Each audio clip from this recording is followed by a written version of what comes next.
प्यारे बच्चों, good morning. आज हम लोग पढ़ेंगे प्रकृति की सीख। तो इसमें एक बहुत ही अच्छी कविता दी गई है, पर्वत कहता शीश उठाकर। तो आइए हम लोग दोहराते हैं। तैयार हैं सभी लोग? पर्वत कहता शीश उठाकर तुम भी ऊंचे बन जाओ।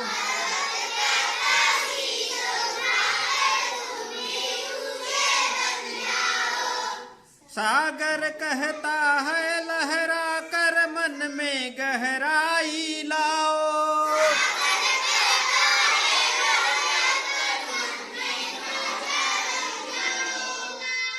सागर कहता है लहरा कर मन में गहराई लाओ।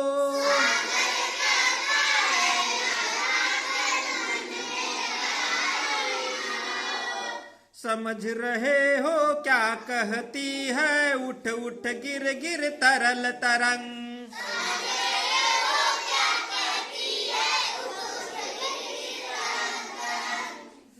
भर लो अपने मन में मीठी मीठी मृदुल उमंग।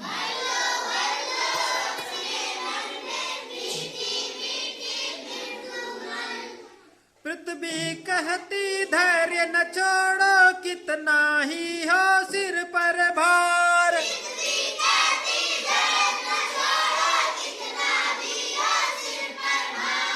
नभ कहता है फैलो इतना ढक लो तुम सारा संसार।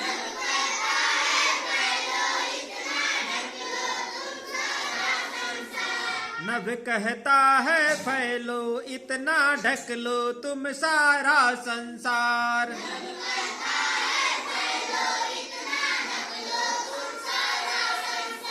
हाँ देखिए, और यह कविता लिखा है सोहन लाल द्विवेदी जी ने। किसने लिखा है? हाँ, सोहन लाल द्विवेदी जी। देखिए यहाँ चित्र इनका दिया हुआ है। ये फतेहपुर जिले के बिंदकी नामक कस्बे में जन्मे थे।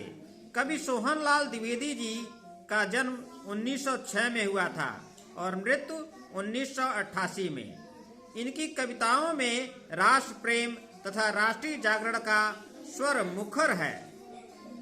दूध बतासा तथा शिशु भारती इनके प्रसिद्ध बाल गीतों का संग्रह है। ठीक है, तो किसने लिखा था इसको? हाँ, सोहन लाल।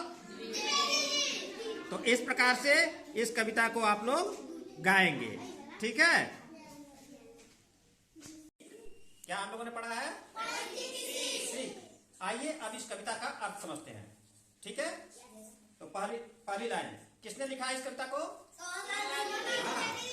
कविवर सोहन लाल द्विवेदी जी ने इसे लिखा है। देखिए पहली लाइन है, पर्वत कहता शीश उठाकर तुम भी ऊंचे बन जाओ। पर्वत कहता शीश उठाकर तुम भी ऊंचे बन जाओ। हाँ, तो सोहन लाल द्विवेदी जी कहते हैं कि पर्वत, अच्छा पर्वत कैसा होता है? ऊंचा होता है। तो ऊंचा होता है तो ऐसे खड़ा होता है ना? तो उसी का उन्होंने ये संदेश देने का प्रयास किया है कि पर्वत क्या संदेश दे रहा है मानव को कि तुम भी ऊंचे बन जाओ। जिस तरह से मैं ऊंचा हूं तुम भी ऊंचे बन जाओ। सागर कहता है लहरा कर मन में गहराई लाओ। सागर कहता है लहरा कर मन में गहराई लाओ। हाँ, तो सोहन लाल द्विवेदी जी कहते हैं कि सागर जो बहुत गहरा होता है, वह जो है उसकी जो लहरें हैं, वो लहरें ये मानव को संदेश दे रही हैं। क्या संदेश दे रही हैं? कि तुम अपने मन में गहराई लाओ, अपने मन में गहराई लाओ, गंभीर बनो, है ना? फिर समझ रहे हो क्या कहती है उठ उठ गिर गिर तरल तरल। समझ रहे हो क्या कहती है उठ उठ गिर गिर तरल तरल। भर लो अपने मन में मीठी मीठी मृदुल उमंग।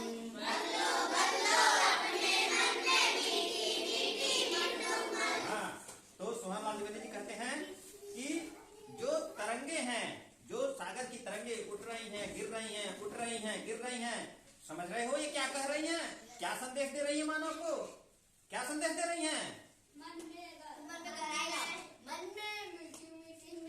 हाँ, भर लो अपने मन में भर लो मीठी मीठी मृदुल उमंग, मीठी मीठी उमंग को अपने मन में भर लो। फिर है पृथ्वी कहती धैर्य न छोड़ो कितना ही हो सिर पर भार, पृथ्वी कहती धैर्य न छोड़ो कितना ही हो सिर पर भार। ये पृथ्वी जो है इस पर तमाम लोग निवास करते हैं, पशु पक्षी जीव जंतु निवास कर रहे हैं ना।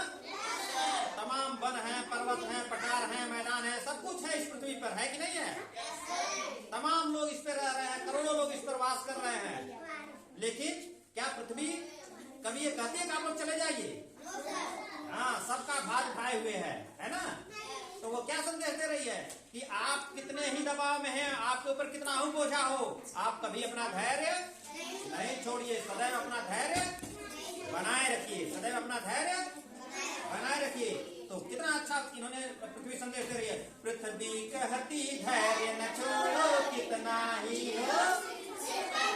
हाँ, सिर पर आपके कितना हो भार हो, कितना हो बोझा हो, आप कभी अपना धैर्य नहीं छोड़िए। और आगे देखिए नभ क्या कहता है, नभ कहता है फैलो इतना ढक लो तुम सारा संसार,